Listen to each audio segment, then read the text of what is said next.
Right, here comes the last exercise, which is in page 5 of 5. We leave this down here so that probably if you are fast enough to finish all the worksheet, you think you are good enough, you can attempt to draw an object which is rather still life. Okay, but then again, you will use the technique that you have been taught in class, setting the isometric grids and using the straight line techniques that we teach you to draw out this alarm clock, a table alarm clock. Okay, now I will presume that the isometric grid should look something somewhere here. Okay, so I will have my isometric grid drawn somewhere here. So with that, to estimate where it's supposed to be on the paper, so I will draw this somewhere here. Okay, with that, I'll draw in the vertical line and the baseline for my isometric grid. And next, I will estimate where the 30 degrees is.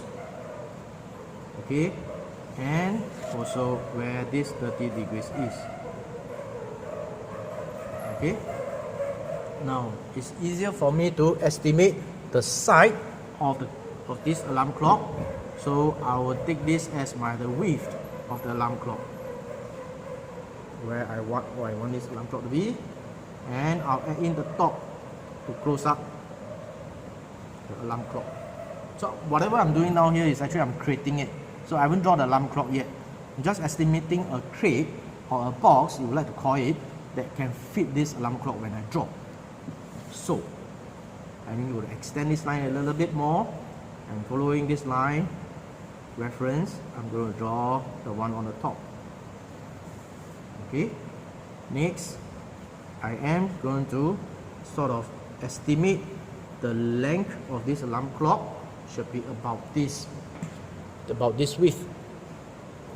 And next, I'm going to draw the top, turning the paper again to help me so that it's more comfortable. Right, so that is the box that will fit the alarm clock.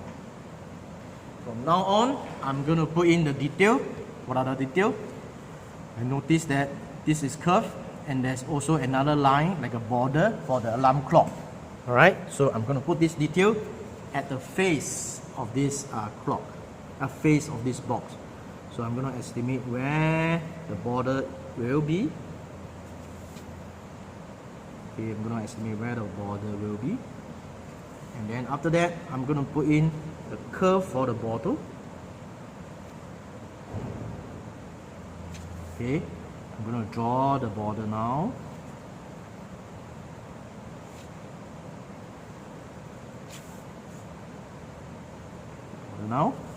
Okay.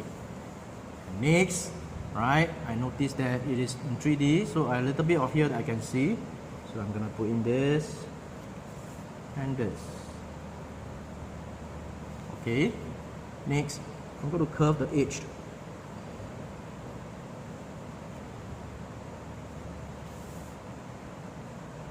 Okay, and after I curve the edge, I'm ready to build the side.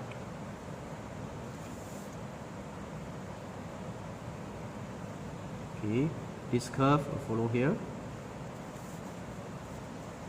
Alright, and then it's going to come all the way down, where it's going to follow the curve and end somewhere here.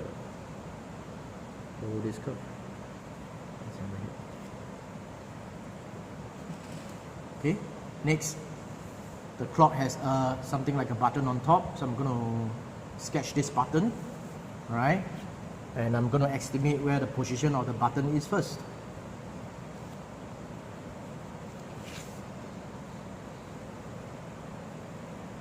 Okay, so this is roughly where I think the button should be, and I'll build the height of the button.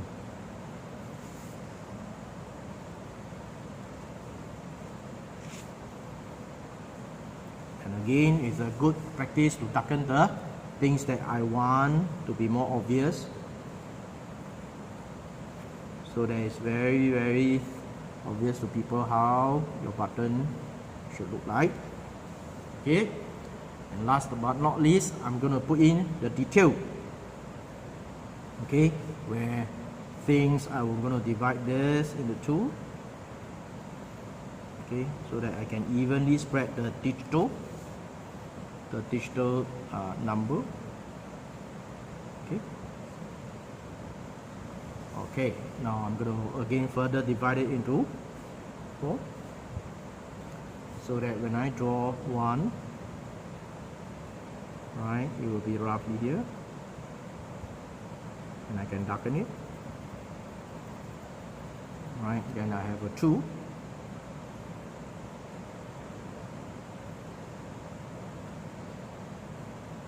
Now I'm going to darken it as well.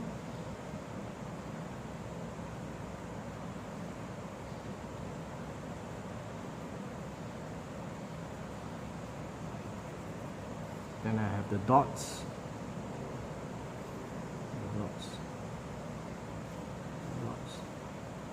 And I'm going to have the 0.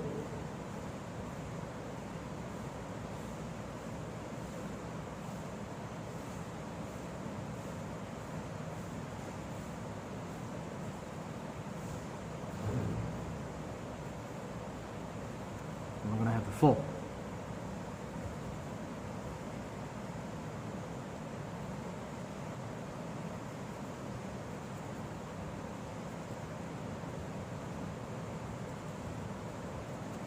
Okay, and then now I can put down the details like the dates, the degree,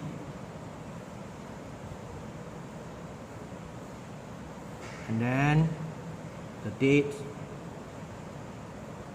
and then the time, I mean the alarm set at 6 o'clock. Alright, so with this, I'm going to darken some more the clock, so that the outline is also more obvious.